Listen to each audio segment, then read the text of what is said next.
sih? Coba kita lihat. Waduh, udah ada dia di situ. Datang duluan.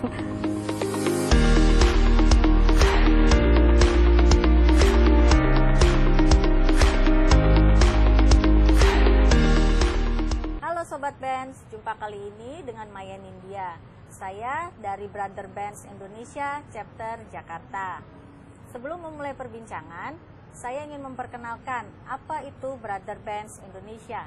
Brother Benz Indonesia adalah komunitas pencinta Mercedes-Benz all varian. Jadi kami tidak mengkotak-kotakan jenis mobil yang ingin bergabung dengan Mercedes-Benz Indonesia. Dalam segmen pertama, saya akan mengundang atau kami diundang oleh seorang pengusaha papan atas yang sudah malang melintang di dunia bisnis sejak lama. Beliau ini adalah generasi kedua dari pemilik konglomerasi Tamara Group, yaitu sebelah saya Mas Antoni Putirai. Halo Mas Antoni. Halo pemirsa semuanya. Apa kabar? Baik sekali Mbak Maya. Sehat-sehat ya Mas? Alhamdulillah, puji Tuhan. Nah Mas Antoni, saya mau bertanya, kenapa ini kita diundang ke sebuah hotel yang bagus ini? Ini hotelnya namanya apa ya Mas? Kalau hotelnya namanya Neo Plus Kebayoran, tapi ini di kompleksnya apartemen Kebayoran Icon. Jadi saya undang di sini karena ini acaranya BBI. Saya pikir ya cukup bagus lah, tepat untuk membuat satu konten ya untuk kita ini. Pemandangannya juga bagus sekali, lihat Mas. Itulah lebih santai ya kan, daripada kalau kita selalu ngambilnya di office, kenapa nggak sekali-sekali tempat seperti ini. Mas Antoni kan bisnisnya ini kan banyak sekali ya. Salah satunya kan hotel, kemudian ada bisnis-bisnis lain. Mas Antoni bisa jelaskan nggak, Mas Antoni bisnis yang Anda tekuni itu apa saja? Macam-macam sih, macam-macam ya. Kita bersyukur sekali keluarga kita punya beberapa hotel memang ya di Jakarta, Surabaya, dan Bali. Dan kita juga ada di office building, warehouse, ya. Itu yang propertinya dan juga landed property.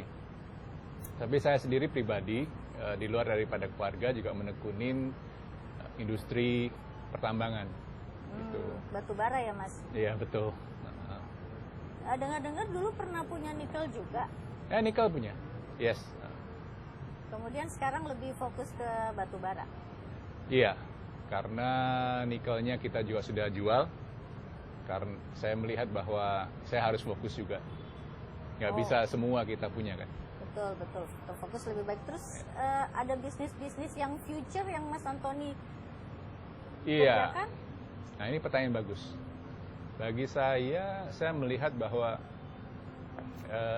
bisnis-bisnis seperti properti, ya itu pasti akan terus ada. Tapi saya melihat bahwa prospek ke depannya mungkin ya bagi saya ini, pertanyaan saya, properti di Jakarta, DKI akan stagnansi ya. Kenapa? Karena kita tahu bahwa pemerintah sudah akan memindahkan ibu kota ke Kalimantan Timur, IKN, ya betul. Maka banyak mata ataupun pengusaha-pengusaha akan menujunya ke sana, ya. Dan kita juga tahu kita ini masih, waktu kita bicara ini masih dalam pandemi, ya kan? Corona belum benar-benar tuntas. Maka kita berdoa nggak terjadi lagi seperti tahun 2020. Awal-awal waktu COVID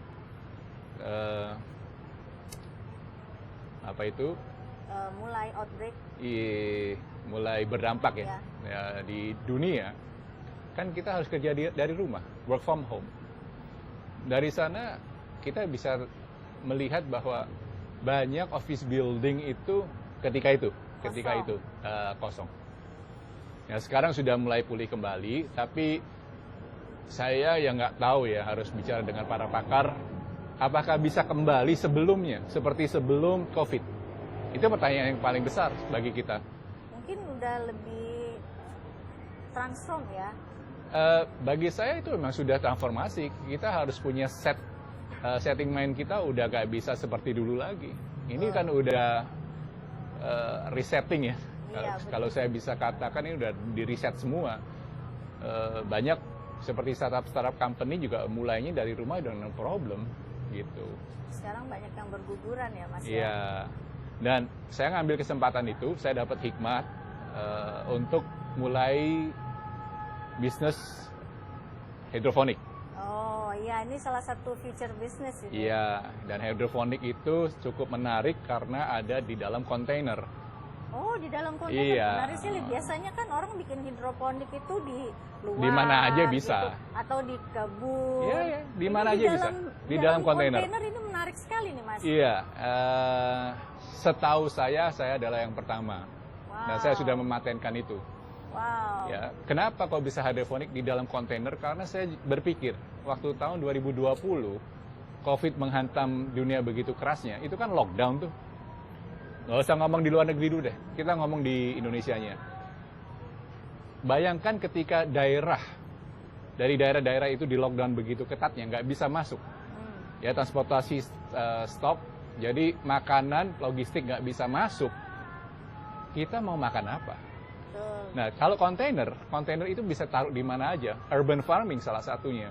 Jadi ibaratnya kita swadaya gitu ya Mas. Betul sekali, betul sekali. Nah, itu namanya urban farming sekali lagi. Saya bisa taruh, karena itu cuma 40 feet, tidak lebih dari 100 meter.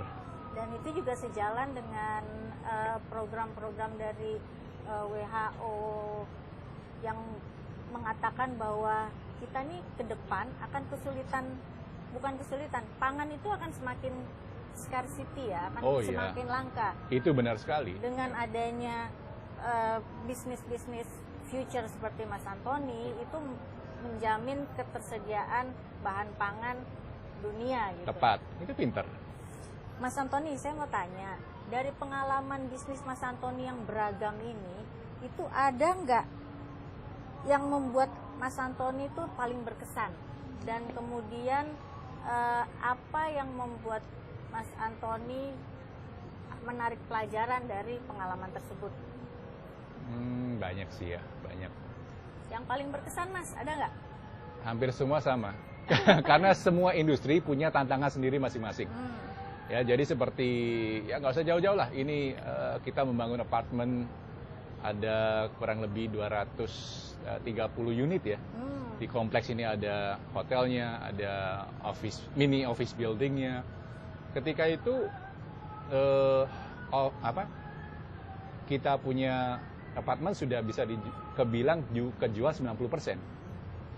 Tapi saya ada salahnya juga karena ada satu pembeli yang belinya hampir 30%. 30% dari seluruh Iya, unit. makanya berani membangun. Oh. Sedangkan kita kan, ya saya itu diajarkan sama bapak saya almarhum kalau bisnis. Berarti sebenarnya sudah captive market dong. Captive market. Dan sekali lagi kan saya diajarkan sama bapak saya almarhum kalau bisnis itu jangan hutang terlalu besar. Betul. Nah, inilah yang harus kita bisa pelajarin bagi semua pengusaha. Kalau bisa hutangnya itu jangan melampaui yang daripada aset itu. Ketika kayak COVID begini melanda bisnis-bisnis industri, banyak juga yang kolaps kan. Betul. Ya, saya nggak usah satu-satu persatu, bisa tinggal di Google, tinggal bisa dicek, itu banyak sekali yang besar-besar udah kolaps. Pelajaran apa yang bisa Mas Antoni dapat dari pengalaman bisnis tersebut? Bagi saya, jangan euforia, jangan meniru orang. Jadi ada kata-kata pepatah, monkey see, monkey do. Jadi orang kalau lagi kerja, ada usaha yang bagus, lalu jangan pikir, gua mau masuk di sana. Kalau kita nggak punya expertise, kita nggak punya orang-orang yang punya kapasitas dan kompeten, jangan sekali-sekali. Nah, ini orang-orang kan banyak melihat, orang masuk, umpamanya ikut-ikutan, tanpa ada dasar yang kuat gitu loh. Jadi banyak yang bonyok banyak. Mas Antoni, saya ingin bertanya kepada Anda.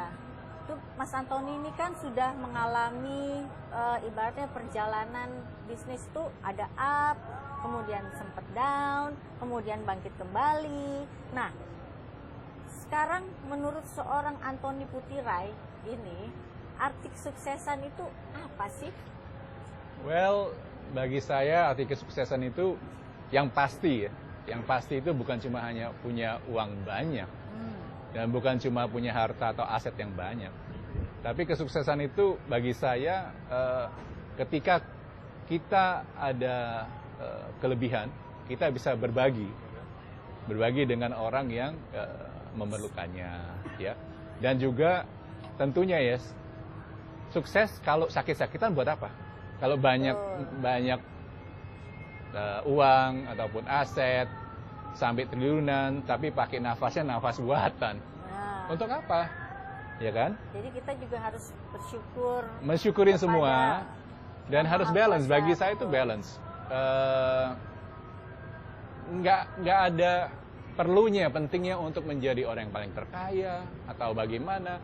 Tapi bagi saya adalah orang yang punya damai sejahtera. Damai sejahtera. Cukup tapi damai. Ya, iya.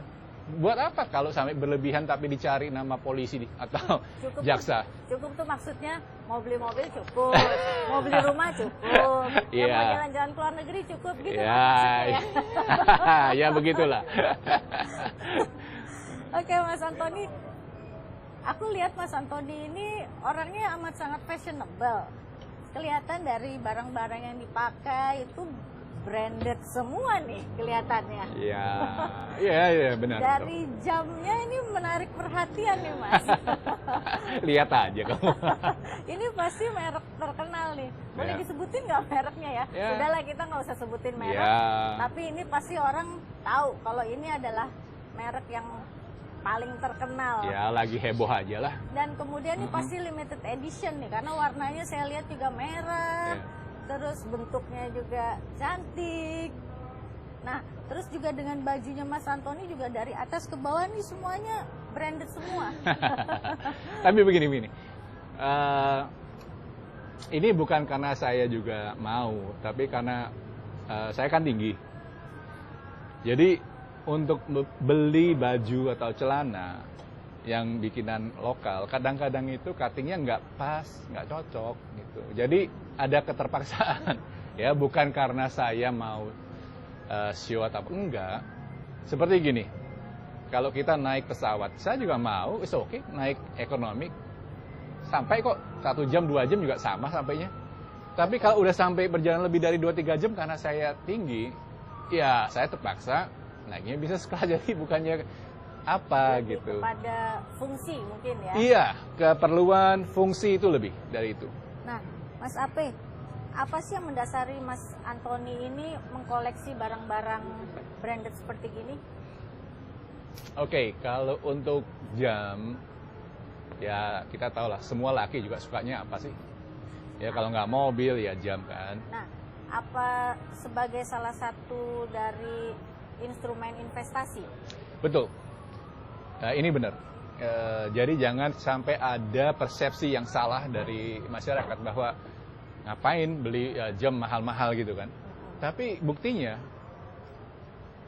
saya maupun teman-teman yang kebetulan beli jam-jam yang benar-benar bermerek ya, itu untungnya bisa 3-4 kali lipat. Benar. Iya kan? Kita udah satu untung pakai, kemudian apabila dijual lagi, kalau itu benar-benar yang collector's item, pasti harganya kan tepat meningkat. sekali. Iya. Contoh lah ya, kita sekarang paling gampangnya lah yang orang-orang tahu semua itu Rolex kan. Rolex yang dulu cuma 100, sekarang udah ada yang sampai 300. Bahkan dilelang. Nah, iya. Ya. Iya, makanya. Dan saya juga nggak beli koleksi-koleksi tertentu. Betul, dan juga saya nggak harus beli yang first hand terus. Nah, ini harus fair lah. Kadang-kadang juga kita belinya yang second, ada teman yang butuh gitu, atau pelelangan juga. Mas Antoni, kita kan berkawan sudah cukup lama. Saya mengenal Anda itu sebagai seorang yang dermawan.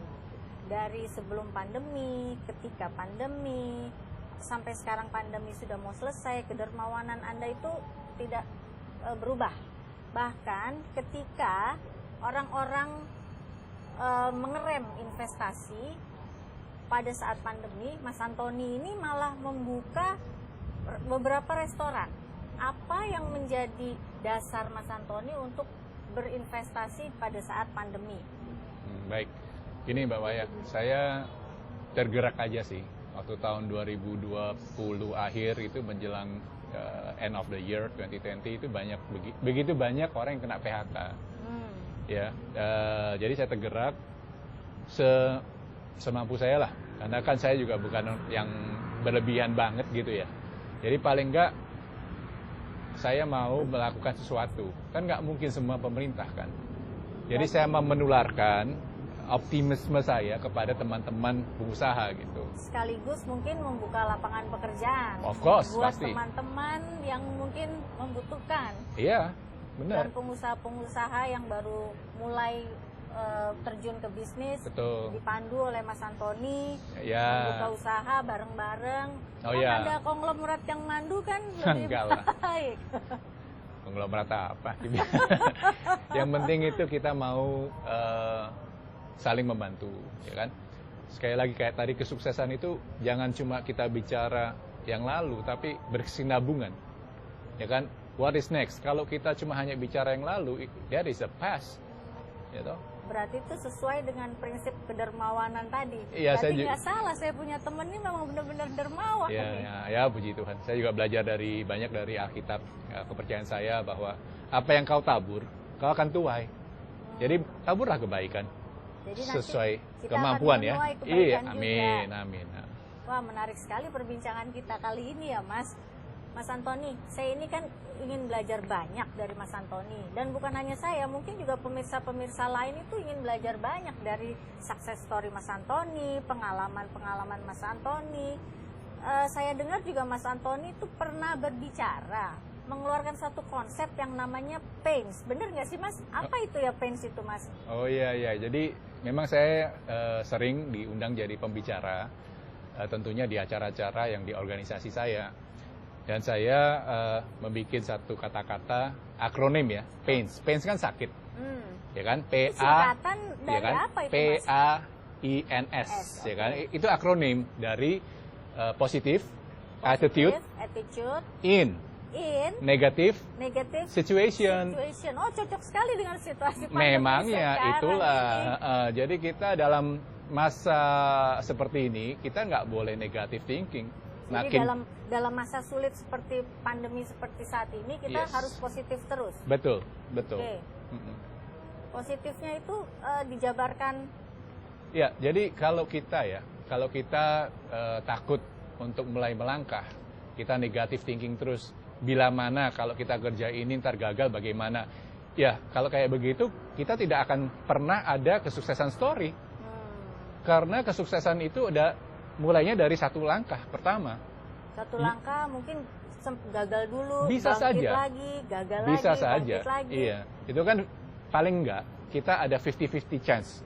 Tapi kalau kita nggak pernah melangkah, berarti kita punya zero chance. Betul. Ada yang bilang juga kan sukses itu adalah buah dari 1000 kegagalan gitu kali ya, Mas? Iya.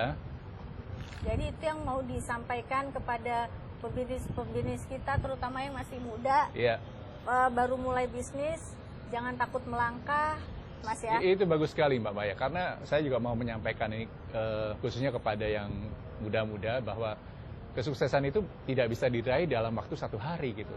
Ini kan udah banyak ya. Contoh-contoh saya nggak usah bicara lagi panjang lebar karena ada YouTube yang lain di channelnya orang lain. Bahwa yang muda-muda ini pengennya instan kaya, gitu. Saya hanya menyampaikan bahwa begitu banyak yang bisa menjadi mentor mereka orang. Jadi jangan cuma hanya mau kaya cepat tapi dia lupa gak ada dasarnya. Nggak ada yang sukses instan ya? Tidak ada. Semua harus melalui penderitaan. Mau dari Amazon, mau dari Google itu ambilnya 10-20 tahun. Oke, Mas Antoni, sekarang pertanyaan terakhir nih. Mas Antoni ini apa sih yang mendasari Mas Antoni ini untuk bergabung bersama kami nih di Brother Benz Indonesia? Apa juga pesan-pesan untuk para pemilik mobil Mercy tentunya. Betul. Oke. Ya, seperti Mbak Maya tadi sampaikan di awal bahwa BBI ini sangat menarik gitu loh. Dari strata yang rendah sampai tinggi pun bisa bergabung. Nah, itu saya suka. Saya nggak suka yang namanya exclusivity, eksklusif gitu kan. oh harus sama yang kaya makanya nggak perlu. Betul. Dari ada yang semua varian bisa ya. dari semua bergabung di varian Brother dan Benz itu Indonesia. saya happy banget. Dari mobil upama yang 30-40 juta sampai ada yang 3M, semua kita sama. Sama. Bisa saling enjoy. Yang Saya penting sharing. sama-sama Mercedes-Benz. Iya, iyalah. Kita kan brother Benz. Benz Indonesia. Oke Sobat Benz, sampai di sini perbincangan kita pada kali ini bersama Mas Antoni Putirai. Terima kasih Mas Antoni Putirai Sama-sama Mbak Maya. atas perbincangannya yang menarik ini sekali. Jangan lupa untuk Sobat Benz, klik subscribe dan komen di channel ini. Bye-bye. Ciao.